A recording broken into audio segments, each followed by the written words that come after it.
Hi guys, welcome back. Today we are talking about school with toddlers and preschoolers and how to keep them occupied. Hi, my name is Caitlin. I'm a homeschooling mom of 4, and 2 of my 4 are not school age yet. They are younger than that. And if you have kids that age, you know how very challenging that can make your whole entire school day because you're trying to keep them occupied while you're doing school with your older kids. So today we're going to kind of talk about that. This is a solution that I've come up with. It is not perfect. It has not completely made everything easier, but it has made it a bit easier, and I wanted to share it with you because I know it's a very challenging stage. So my younger 2, I have a 4-year-old and I have a 20-month-old, and my 4-year-old, we're not doing any formal preschool with her yet, but she calls them activities. She wants activities to do during school, and we were having issues with, I would get her an activity, it would hold her attention for a few minutes, and then she was asking for another activity. And so I was spending a ton of school time either trying to get her to wait or stopping to get her stuff for her to do something else. My toddler, he does not have any interest in activities. He just wants to destroy everything. He wants to climb on the table and steal our stuff and get in the kids' chairs. And so it has been a challenging school year, to say the least. So after some thought, I came up with a solution, and I put it into place, and it has helped. I'm not going to say this is going to magically make everything tons better, but it does help, and I want to pass it on to you because it's really worked well for us. And that is our activity boxes here. So I set up these activity boxes for the kids, and I'm going to walk you through it. Very simple. I did not purchase I purchased one thing, the bins, for this. Everything else was stuff I had around my house, so it's not anything that's going to cost you a lot of money. Take some time this weekend, 30 minutes, gather these activities, set this up, and see if this helps out your homeschool next week with your little bitties. Okay, so here is where the magic happens with the activity boxes. So this cube shelf, I already had it before I implemented this, so I did not purchase it for this project, but it came from Target. I will link it below in case you want to find the same thing, but it's just part of our schoolroom. These boxes, they also came from Target, and as you can see, they perfectly fit 2 boxes per shelf. So what I did is, of my 2 kids, they each have 4 activity boxes. So my preschooler, she has 1, 2, 3, 4, and my toddler, 1, 2, 3, 4. And I just went around my house and I collected items for each of the kids and portioned them out into the boxes. And in a second, I'll open up the boxes and show you what's in there so you can get an idea. But my toddlers, obviously, they are just toys and things, and my preschoolers, they are more educational activities, so she can do those school activities that she was wanting without me having to get out individual things. She just gets out a bin, her activity box, and it's got, 10 or so activities in there to keep her occupied during school time. I did 4 mainly because 4 fit in the little shelf here. These bins come in packs of 2, but it works well. We rotate through them. So let's say Monday we do box 1, Tuesday box 2, Wednesday box 3, Thursday box 4, and then we can either start back over at 1, or most weeks we have at least one day out of the house where we're either at our co-op or we are out doing activities and stuff outside of the house. So usually we don't even need all 4 boxes a week. But this way, we're not pulling the same thing. They only see 1 box about once a week, and so it keeps it fresh and interesting. And so I just some weeks I keep up with it in my planner and I write down which box, I usually try to keep them on the same number. So they did box number 1 and then they did box number 2, whatever. Some weeks we just grab whatever and hand it to them, and that's fine too. So this has been good. It has really, really helped me doing that prep work so that they're already done. And then especially for my toddler, because if you have toddlers, you know how fast they change their development. And so as he changes things he's interested in, as he is more advanced, I add things to the box. So for example, I set these up back in the fall, and then after Christmas, he got all these fun little toys. He had obviously was a couple months older and had changed a lot, and so I was able to add stuff to his boxes and use some of his Christmas gifts and put them in there for us to use. So let me show you what's in these. Okay, so again, these are just examples. Just use what you have around your house. But this is an example of one box for my toddler.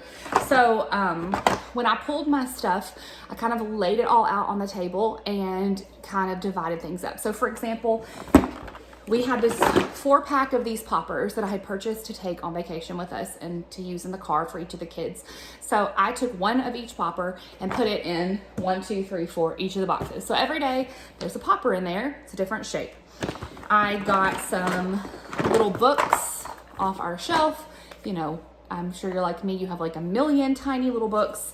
And so I divided them up and put 2 or 3 little books in each bin. And this one, I have these little egg, you know, what are these? You've seen them before on Amazon, I'm sure. Puzzle things. We have the eggs. We have some blocks. We have, these are those little screw thingies. And then my kids get Kiwi crates every month, and so these are some of the little activities from one of the Kiwi crates. And so I set that up, and that was one box. The second box, same idea. He's got the popper and the books. I'm not going to show you those each time. I've got a bag of these little squigs. Those are fun to stick together, stick to the window. We've got, this was a Kiwi crate thing, and this is a Kiwi crate thing that he had. And then I have a school bus with, you know, the shapes in it. So that's box number 2. So when I first set these up, mostly he just dumped them. We would get them out. He would dump everything. It would buy me a few minutes, which with toddlers, that's about all you can expect or ask for. Now that he's a little bit older, he will sit and play with some of these. This is I can't remember what it's called, but it's a little hedgehog with these little things, and he really likes that. He plays with that one a lot. We've got this little Melissa and Doug gear thing where you put them on there and spin it. Again, books and popper. This is a Kiwi crate activity. And then these are some little number cookies. This was from a Kiwi crate thing inside one of those snack containers. So like I said, I just walked around my house and tried to come up with some random toys for him. I did not go out and buy anything. And then in the last bin here, we've got these links. I don't know what they're called, but we had them since the kids were babies. This is another Kiwi crate thing where you pull the little soft tissues out. I also put a whisk from the Dollar Tree that I had in my sensory bin stuff. Sometimes I'll stick those in there so you can pull on those. And then poppers and books and these some old little bug thingies that my kids like to play with. And so that's what I put, and I just divided up each one so he has about an equal amount of toys, some similar but different types of toys into his bins. Now for my 4-year-old, she has more educational activities. So I kind of did the same thing with her. I pulled a lot of educational activities that I thought were kind of on her level, and then I divided them up. And I tried to, when I made her bins, I was a little more thoughtful than I did with the toddler, because again, he does not care.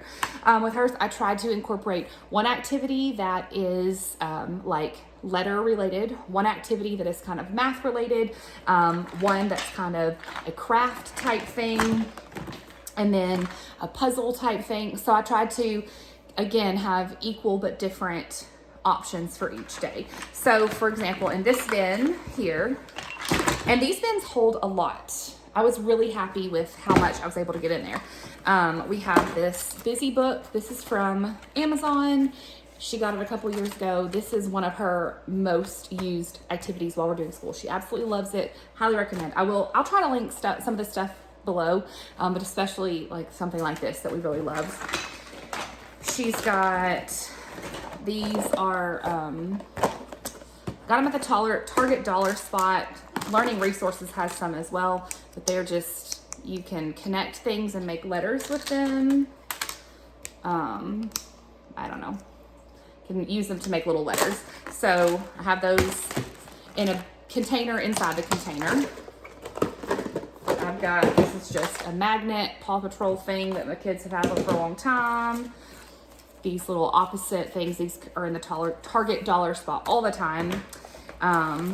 This is a little mitten matching activity I found on a blog a long time ago that had magnets on it, so she can do it on our fridge or something. These are those little pattern, I don't know what they're called, those little pattern games. Another little magnet activity, and then this is the game.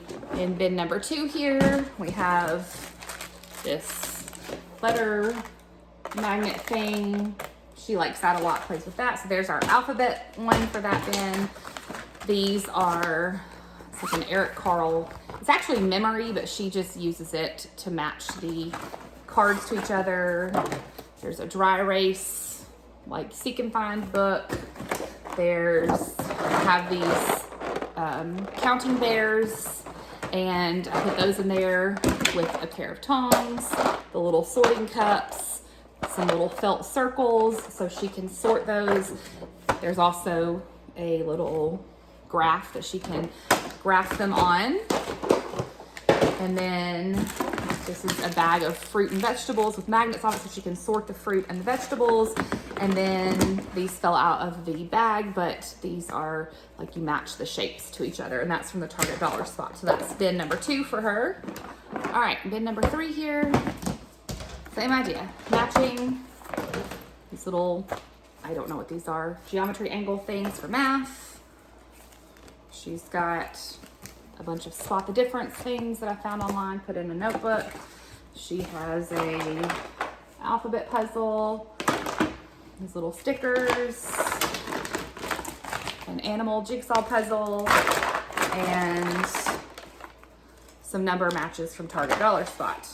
Again, these bins hold a lot. It holds like a notebook size. This is a pretty large puzzle, so I've been really happy with how much stuff I was able to cram down in there.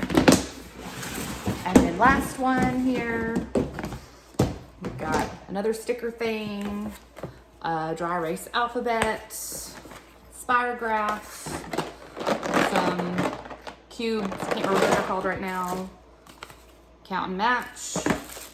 These are some magnetic hearts, and another jigsaw puzzle. So every day we just grab those out for her, and she has plenty of things to keep her busy.